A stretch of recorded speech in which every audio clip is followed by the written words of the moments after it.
Kapala breathing, our next breath, is a series of exaggerated exhales through the nose used to heat the body.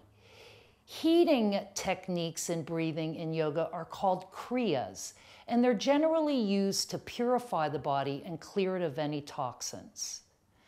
How one does Kapalabhati breathing is, say, imagine that you're in a room full of people and you need to cough, but you don't want to make a loud sound. This is the way the Kapalabhati breath works. Kapalabhati breathing is also known as shining skull breath. And here we're going to do it rather quickly, but you can also do it at your own pace. Let's everyone try it with me. So, as if you were trying to stop yourself from making a loud sound when you cough.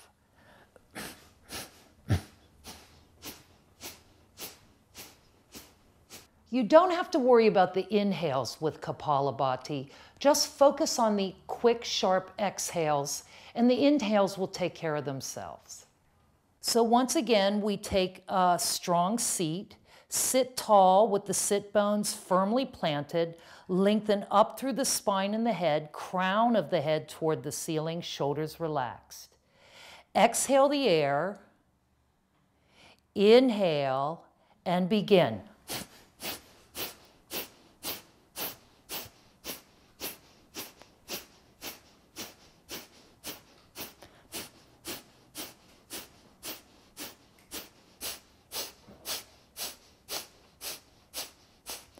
Now empty the breath completely and hold.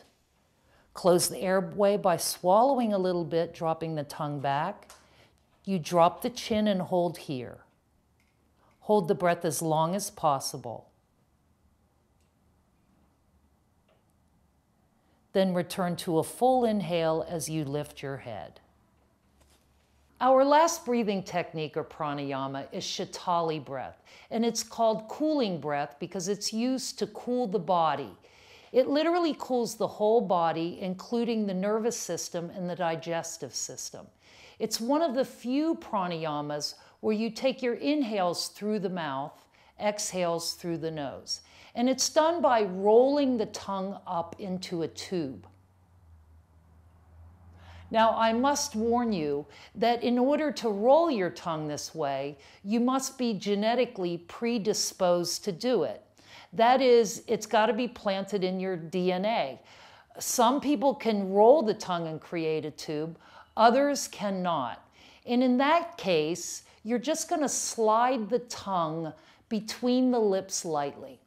In a seated posture on your mat, lengthen the spine vertebra by vertebra upward as you plant the sit bones.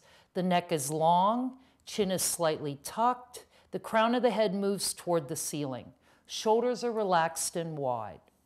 Form a tube with your tongue by rolling it, or just slightly slide the tongue between the lips. Inhale through or over the tongue to the back of the throat, which cools the back. Then draw the tongue in, retain the breath. Keep that retention as long as possible. Then exhale through the nose.